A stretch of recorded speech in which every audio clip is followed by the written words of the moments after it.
Do you want action, style, and interesting characters? Then this might be the show for you. Get ready for a crime drama full of excitement. This is Akudama Drive.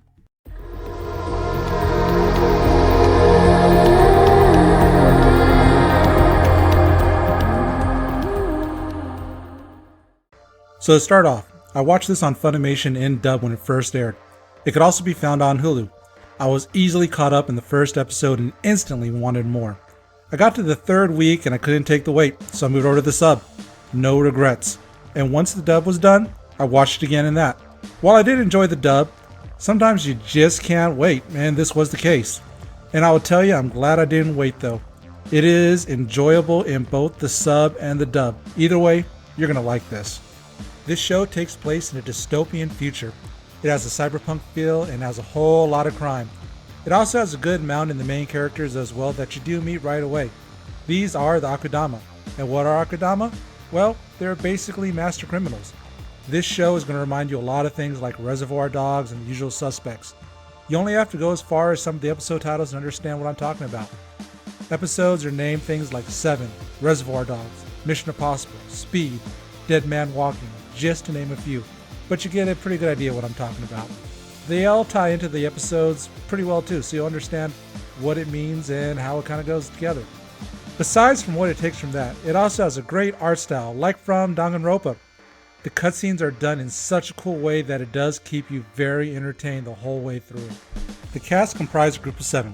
You never learn the real names as they're all known through their Akudama codes.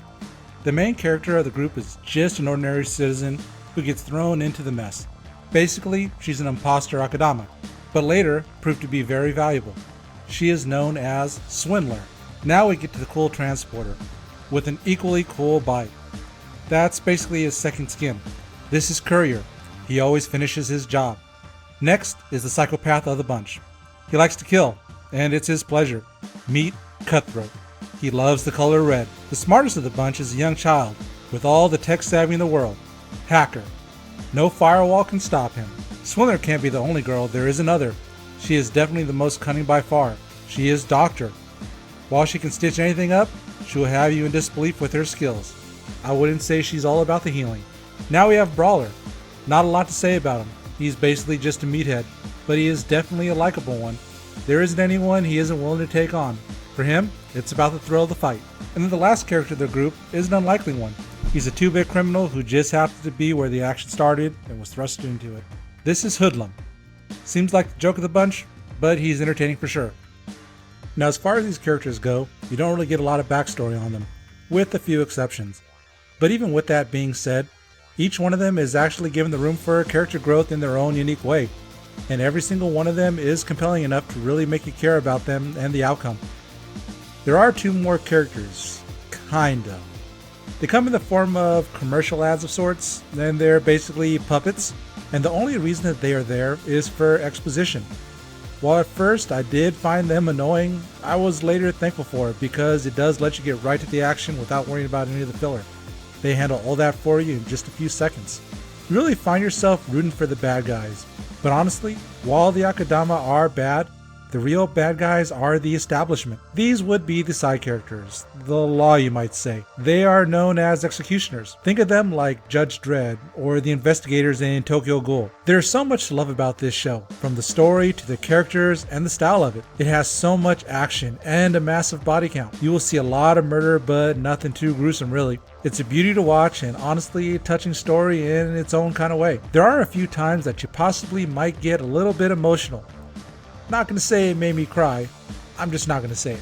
There's so much I want to say because it is so enjoyable to talk about, but make sure you don't skip the credits. Now, I'm not saying all the credits have something, only some of them do. Honestly, probably about half of them do, but it does add to the story, especially the last episode. I'm not spoiling anything. Will there be a second season? I don't think it's likely, as it ended in a perfect way, at least in my opinion it did. While yes, you are left wanting more, you are also left very satisfied with it. But if they ever did have a second season, I definitely wouldn't be mad. And I would love to see how they would do that. It's so good. Overall, this show kept my attention from start to finish where I couldn't wait to see what happens next.